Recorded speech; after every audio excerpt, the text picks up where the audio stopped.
Wishing you very good morning, my dear students. I am Mudita and you are joining Mudita IS Warriors. So students, ये आपकी science की worksheet 26 है, 8 of सितंबर को आपको करनी है.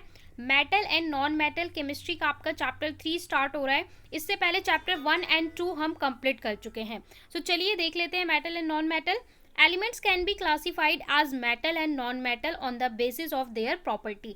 हमारे पास जितने भी एलिमेंट्स हैं उसे हम दो भागों में डिवाइड करते हैं, दो पार्ट्स में डिवाइड करते हैं, मेटल एंड नॉन मेटल. ये आप प्रीवियस क्लासेस में भी पढ़ चुके हो. नॉन मेटल और मेटल हम क्यों कैटेगराइज करते हैं? उसकी प्रॉपर्टी के बिहाफ पे जो कुछ प्रॉपर्टीज होती हैं. तो आपने फिजिकल प्रॉपर्टी तो क्लास 6 से कई बार पढ़ी है, ठीक है. फिजिकल प्रॉपर्टीज पढ़ी है आपने कि टेम्परेचर, हीट, ठीक है. अब हम यहाँ पे पढ़ने वाले हैं इस चैप्टर में आप कुछ केमिकल प्रॉपर्टीज के बारे में भी पढ़ोगे. Example of some metal are iron, aluminium, silver, copper. यहाँ पे आपको कुछ मेटल्स के एग्जाम्पल दे रखे हैं और कुछ नॉन मेटल के एग्जाम्पल दे रखे हैं, जैसे hydrogen, nitrogen, sulphur, oxygen. Physical properties of metal. Metal की अगर हम फिजिकल प्रॉपर्टीज की बात करें सो देखिए यहाँ पे आपको कुछ डायग्राम बना के दिखाया हुआ है. ये डायग्राम अगर आप देखेंगे तो ये किस चीज़ का डायग्राम है? यहाँ पे देखिए बैटरी है, बल्ब है, स्विच है और यहाँ पे हम कनेक्ट कर रहे हैं, इंसर्ट कर रहे हैं. तो ये बल्ब अगर ग्लो करता है, ठीक है, इसको हम कनेक्ट कर देते हैं, बल्ब ग्लो करता है तो ये हमारा क्या शो कर रहा है? इलेक्ट्रिक कंडक्टिविटी शो कर रहा है. और इलेक्ट्रिक कंडक्टिविटी कौन शो करते हैं? मेटल्स, ठीक है. इसके अलावा metals are good conductor of electricity.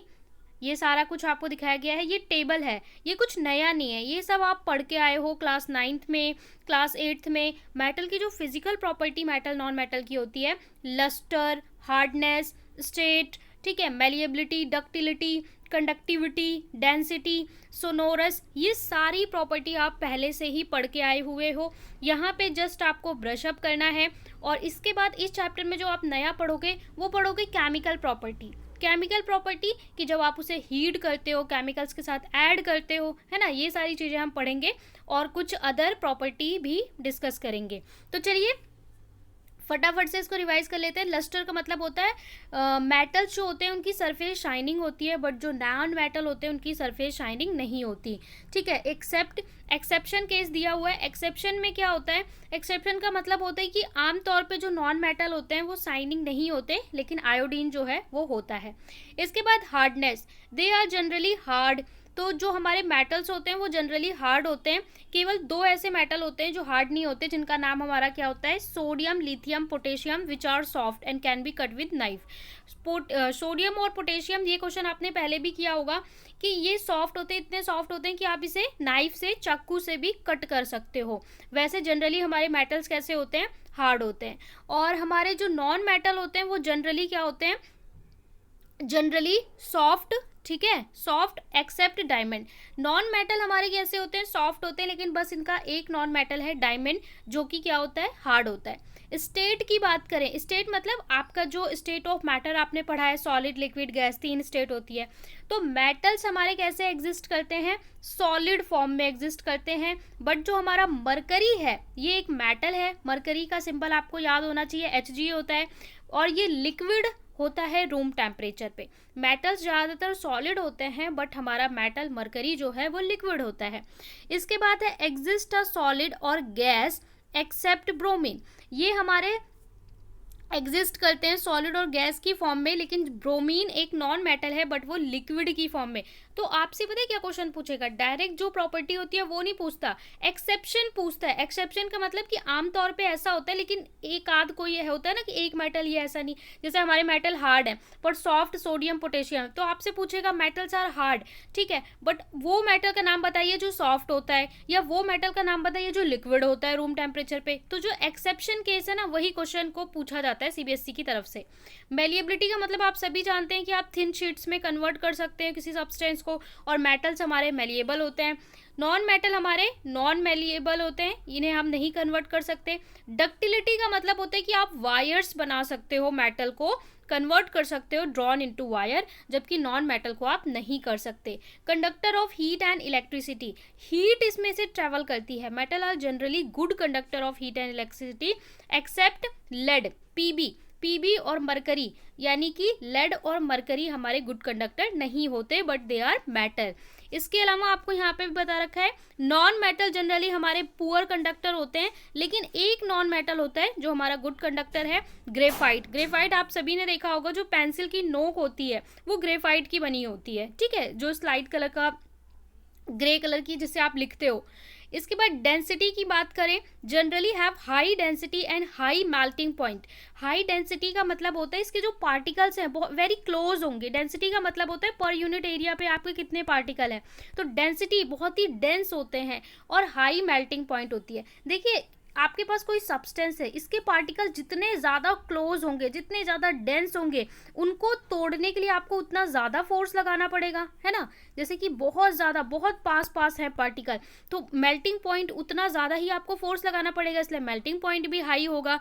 तो यहाँ पे आपको बोला है एक्सेप्ट सोडियम एंड पोटेशियम, यहाँ पे मेल्टिंग पॉइंट हाई होता है और डेंसिटी भी आपकी हाई होती है, लेकिन सोडियम और पोटेशियम में ऐसा नहीं होता। और नॉन मेटल की बात करें तो generally have to density low melting point, यानी जल्दी से आप हीट करोगे और ये जल्दी से अपना स्टेट चेंज करने लगेंगे। सोनोरस, तो जो हमारा साउंड प्रोड्यूस करते हैं, खनन की आवाज़ प्रोड्यूस करते हैं, उसे हम सोनोरस बोलते हैं। Metal is produce sound on striking on hard surface, जब आप किसी हार्ड सरफेस से टकराते हो तो उसमें एक साउंड होता है जिसको हम सोनोरस बोलते हैं, और नॉन मेटल में ऐसा नहीं होता है। सो इस टेबल में देखिए आपने जो पहले चीज़ें पढ़ी हैं वो तो ठीक है, यहाँ पे आपको बस याद रखना है एक्सेप्शन। एक्सेप्शन क्या है मेटल में और नॉन मेटल में, उन वाले एलिमेंट्स का नाम आपको रट लेना है, समझ लेना है। इस टेबल का तो चाहे आप लोग प्रिंट निकाल के रख लो, चाहे इस टेबल को एग्जैक्टली ऐसे ही अपनी कॉपी में छाप लो, क्योंकि ये बहुत इंपॉर्टेंट टेबल है, बार बार यहाँ वहाँ भटकना नहीं है, पहले ही बोल रही हूँ ये इंपॉर्टेंट है। तो आप इसका टेबल या तो आप एग्जैक्टली छाप लो कॉपी में, और या फिर आप इसका प्रिंट निकाल के कॉपी में पेस्ट कर लो, ठीक है। अब देखिए यहाँ पे डायग्राम भी बना रखा है कि हम स्टीम के साथ मेटल का रिएक्शन करते हैं तो क्या होता है। यहाँ पे गुड कंडक्टर ऑफ इलेक्ट्रिसिटी दिखा रहा है बैटरी कनेक्ट करके, ठीक है, तो इसमें कुछ नया नहीं है। अब हम देख लेते हैं एक और चीज यहाँ पे नीचे, reaction of metal with air. अगर हमारा मेटल एयर के साथ रिएक्ट करता है तो देखिए एयर क्या है, एयर का मतलब हम क्या बोलते हैं, एयर का मतलब होता है ऑक्सीजन। जब भी आपको बोलता है कि एयर के साथ रिएक्शन कर रहा है, कंबशन कर रहा है, तो कंबशन बोल रहा है, एयर के साथ रिएक्शन, उसका मतलब होता है एयर में क्या चीज़ है भाई, ऑक्सीजन है, तो हम ऑक्सीजन के साथ ही रिएक्ट करते हैं। तो जब भी आपको एयर बोलेगा मतलब ऑक्सीजन, तो मेटल प्लस ऑक्सीजन मिलकर आपके मेटल ऑक्साइड बनाते हैं। ये हम चैप्टर 2 में ऑलरेडी पढ़ के आए हैं, ठीक है। Metal plus oxygen metal oxide बनाते हैं, जैसे कॉपर प्लस ऑक्साइड कॉपर का ऑक्साइड बनाता है, aluminium plus oxide aluminium oxide बनाता है। Different metal show different reactivities towards oxygen, sodium potassium react vigorously. तो यहाँ पे बोल रहा है कि अलग अलग जो मेटल्स होते हैं ना वो ऑक्सीजन के साथ अलग अलग तरीके से रिएक्ट करते हैं, कोई बहुत जल्दी रिएक्ट कर जाता है, कोई स्लो रिएक्ट करता है। जैसे हमारे सोडियम और पोटेशियम विगरसली रिएक्ट करते हैं, दैट मीन ये इतने ज़्यादा रिएक्टिव हैं। आपको वो भी याद होगा कि हमने रिएक्टिविटी सीरीज पढ़ी थी तो काशीनाथ का, तो ये के और एन ए तो सबसे ऊपर थे ना टॉप पे। तो देखिए ये इतने ज़्यादा रिएक्टिव होते हैं कि आप इसे ओपन एयर में छोड़ दोगे ना पोटेशियम को या फिर सोडियम को, तो ये एयर से इतनी जल्दी रिएक्ट कर जाएंगी कि आग लग सकती है इमीडिएटली। तो इनको क्या करा जाता है, प्रिजर्व करके रखा जाता है कैरोसिन ऑयल में, कैरोसिन ऑयल के अंदर डिप करके रखा जाता है क्योंकि ये हाईली रिएक्टिव होते हैं। Okay, magnesium aluminium zinc lead react slowly. Magnesium aluminium zinc और लेड हमारे स्लोली रिएक्ट करते हैं। These elements are converted with a thin layer of oxide. इनके ऊपर thin layer of oxide collect हो जाती है, उस मतलब जो मेटल है उसी का ऑक्साइड बना लेता है। Iron does not burn on heating but iron filling burn. जो आयरन है जब उसे हम बर्न करेंगे तो हीट करने पे वो नहीं बर्न होगा, लेकिन आयरन फिलिंग जो आयरन का चूरा है वो बर्न होता है vigorously. Copper does not burn but is coated with black copper oxide. Copper को हम जलाएंगे तो वो बर्न नहीं होता, लेकिन कॉपर के ऊपर कुछ टाइम बाद कॉपर की एक काली काली लेयर आ जाती है, वो एक्चुअली कॉपर ऑक्साइड की लेयर होती है ब्लैक कलर की। Silver and gold do not react with oxygen. Silver और गोल्ड ऑक्सीजन के साथ रिएक्ट नहीं करते हैं। अगर ये रिएक्ट करके ऑक्साइड्स बना लेंगे तो आप सोचिए जो हम गोल्ड और सिल्वर की ज्वेलरी पहनते हैं, आपने गोल्ड की ज्वेलरी ली, कुछ दिन पहना और उसके बाद वो तो ऑक्साइड बन गई, ठीक है। तो गोल्ड और सिल्वर रिएक्ट नहीं करते। ओके इसके बाद है reaction of metal with water. यहाँ पे हमने पढ़ लिया कि एयर के साथ कैसे रिएक्शन कर रहे हैं, दैट मीन O2 के साथ। यहाँ पे हम पढ़ेंगे वाटर। वाटर का मतलब क्या होता है, H2O के साथ कैसे हमारे मेटल्स रिएक्ट करते हैं। आप लोग देखोगे यहाँ पे आपका रिवीजन चल रहा है, चैप्टर 2 अगर आपने पढ़ लिया तो वही चीज़ें यहाँ पे बताई जा रही हैं। मेटल प्लस वाटर मिलके मेटल का ऑक्साइड बनाएंगे, प्लस आपकी हाइड्रोजन गैस लिबरेट होगी, क्योंकि देखिए H2O है, अगर इसके साथ आपका कोई मेटल रिएक्ट कर रहा है तो क्या बना लेगा, ये ऑक्सीजन का ऑक्साइड बना लेगा, मेटल का ऑक्साइड, और यहाँ से जो है हाइड्रोजन गैस निकल जाएगी। सिंपल है कि H2O में आपके हाइड्रोजन होता है, तो यहाँ से गैस कौन सी लिबरेट होगी, हाइड्रोजन लिबरेट होगी। और हाइड्रोजन को आप लोग टेस्ट कैसे कर सकते हो, बर्न होता है विद पॉप साउंड। ठीक है, अब देखिए मेटल है आपका, यहाँ पे रिएक्ट विद स्टीम ओनली। अब यहाँ पे ये वाला अगेन आपका बहुत इंपॉर्टेंट डायग्राम है, ठीक है, इसको मैं बोलूँगी VI डायग्राम, वेरी इंपॉर्टेंट। चाहिए तो आप इसको कॉपी में इसी तरीके से चार्ट बना लो, जब आप अपने हाथ से बनाओगे तो आपको याद रहेगा। अब यहाँ पे क्यों इंपॉर्टेंट मैं बोल रही हूँ, इसको ध्यान से सुनिए। देखिए रिएक्ट विद स्टीम ओनली, जो हमारा एल्युमिनियम, आयरन और जिंक होता है, ये केवल स्टीम के साथ रिएक्ट करता है। यानी जब आप यहाँ पे वाटर बोल रहे हो तो वाटर की अलग अलग फॉर्म होती है। वाटर हमारा स्टीम की फॉर्म में होता है, यानी भाप की फॉर्म में होता है, आइस की फॉर्म में होता है, नॉर्मल वाटर होता है ना, हम वार्म वाटर बोलते हैं, कूल वाटर बोलते हैं।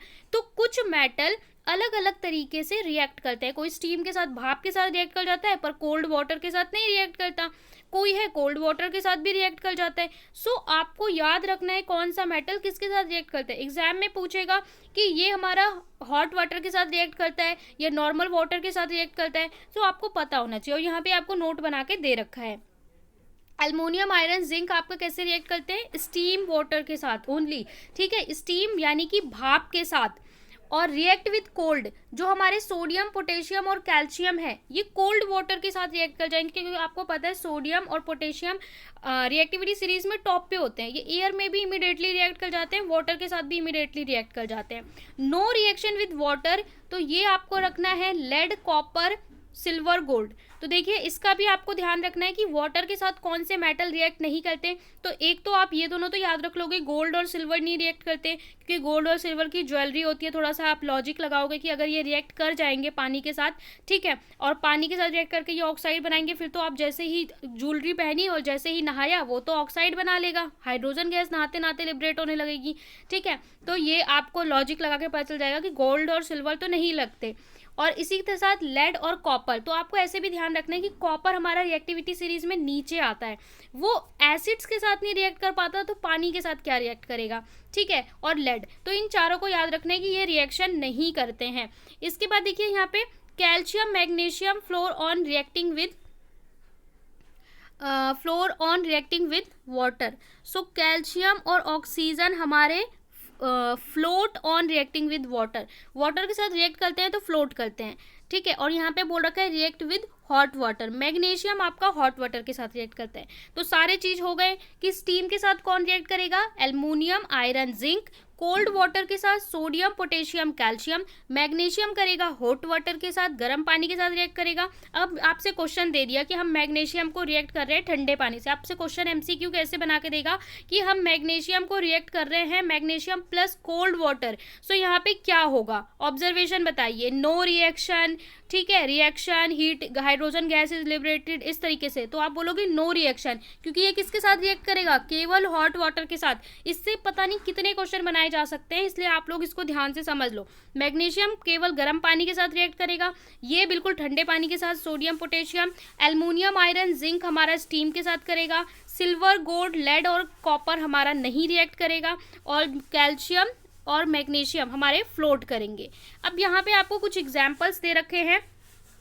सोडियम प्लस वाटर को रिएक्ट करके दिखाया है कि सोडियम हाइड्रोक्साइड, वाटर, हाइड्रोजन और हीट रिलीज होती है। मैग्नीशियम जब वाटर के साथ रिएक्ट करते हैं तो मैग्नीशियम हाइड्रोक्साइड, ये इसको एक अलग नाम से जाना जाता है। अगर आपको मैग्नीशियम हाइड्रोक्साइड तो इसका नाम है, एक और इसका नाम है, अगर आपको वो नाम याद आ रहा है तो प्लीज़ कमेंट में लिखिए, मैं देखना चाहती हूँ आपको कितने नाम याद हैं। जैसे हम बोलते हैं ना प्लास्टर ऑफ पेरिस, हर चीज़ के दो नाम होते हैं। क्विक लाइम, स्लेक्ट लाइम, उसको कैल्शियम ऑक्साइड भी बोलते हैं और उसका अलग से भी नाम होता है। तो इसका एक स्पेसिफिक नाम है मैग्नीशियम हाइड्रोक्साइड का। आपको याद है, ये असेसमेंट वर्कशीट में आया था, तो कमेंट में ज़रूर लिखिए। ठीक है। इसके बाद देखिए एल्युमिनियम प्लस वाटर को एल्युमिनियम ऑक्साइड और हाइड्रोजन गैस लिबरेट होगी। इसके बाद एम्फोटेरिक ऑक्साइड, देखिए एम्फोटेरिक ऑक्साइड जो मैंने आपको सीबीएसई का सैंपल पेपर करवाया है ना, उसमें भी एम्फोटेरिक ऑक्साइड पे क्वेश्चन आया है, दैट मीन ये टॉपिक इंपॉर्टेंट है। तो सीबीएसई के सैंपल पेपर अगर आपने नहीं किया है, पूरा 1 घंटे मैंने बोला था, बका था, तो उसे जाके ज़रूर कर लें क्योंकि वो बहुत इंपॉर्टेंट है, आपको क्वेश्चंस के आइडिया लग जाएंगे। एम्फोटेरिक ऑक्साइड वो ऑक्साइड होते हैं जो acid as well as base दोनों के साथ रिएक्ट करते हैं, इसलिए हम इनको बोलते हैं amphoteric oxide. Metal oxide which react with both, ऐसे मेटल के ऑक्साइड, ध्यान रखना है ऑक्साइड्स हैं, मेटल के ऑक्साइड होंगे वो एसिड और बेस दोनों के साथ रिएक्ट करेंगे, उन्हें हम एम्फोटेरिक ऑक्साइड बोलते हैं। जैसे एल्युमिनियम ऑक्साइड HCl के साथ, देखिए तो HCl के साथ ये एल्युमिनियम क्लोराइड प्लस वाटर, और ये बेस के साथ रिएक्ट कर रहा है, ये आपका सोडियम हाइड्रोक्साइड स्ट्रॉन्ग बेस है और ये आपका स्ट्रॉन्ग एसिड है। तो एसिड और बेस दोनों के साथ रिएक्ट करते हैं, that's why we call as amphoteric oxide. अब आपसे क्वेश्चन पूछ रहा है name a metal which is liquid at room temperature, अभी हमने पढ़ा था। Explain meaning of malleable and ductility, why sodium potassium kept under oil, क्यों रखा जाता है, what are amphoteric oxide, give two example. तो सोल्यूशन देख लेते हैं। वीडियो को लाइक नहीं किया है तो ज़रूर लाइक कर दें, और पीकेडी साइंस में जाकर अभी तक वीडियोज़ नहीं देखी हैं तो वीडियोज़ देख लो, टाइम बहुत कम है। फर्स्ट क्वेश्चन में बोला है name a metal which is liquid at room temperature, the metal which exist liquid at room temperature, mercury. Mercury ये एक्सेप्शन केस भी है मेटल्स के लिए, मेटल हमारे ज़्यादातर कैसे होते हैं, सॉलिड फॉर्म में होते हैं। सेकेंड में बोला explain the meaning of malleable and ductility, इसकी डिफाइन आप न जाने कितनी बार लिख चुके हो। A malleable material is one in which thin sheet can be formed by hammering or rolling, जब आप उसे हैमर करते हो या रोल करते हो तो वो थिन शीट्स में कन्वर्ट हो जाए, ठीक है। In other word the material has ability to deform under compressive stress, यानी जब उस पर स्ट्रेस अप्लाई कर रहे हैं तो वो थिन शीट में कन्वर्ट हो जा रहा है विदाउट ब्रेकिंग। अगर हम डक्टिलिटी की बात करें तो ductility is the physical property of material associate with the ability to hammered into thin wires, यानी इस पे जब आप हैमर करोगे तो ये थिन वायर्स में आप इसमें कन्वर्ट कर सकती है बिना ब्रेक हुए, तो इसे हम डक्टिलिटी बोलते हैं। इसके बाद थर्ड में बोला है कि सोडियम पोटेशियम को हम क्यों रखते हैं किप्ड करके, ऑयल के अंदर क्यों रखते हैं। Sodium potassium are highly reactive metal and they react vigorously with oxygen, immediately oxygen के साथ रिएक्ट कर जाता है, even with water. Carbon dioxide moisture present in the air such that it may even cause a fire, क्योंकि CO2 और moisture present होता है air में, सो इससे आग भी लग सकती है। तो प्रिवेंशन के लिए हम क्या करते हैं, सोडियम और पोटेशियम को केरोसिन ऑयल के अंदर कैप्ट करके रखते हैं।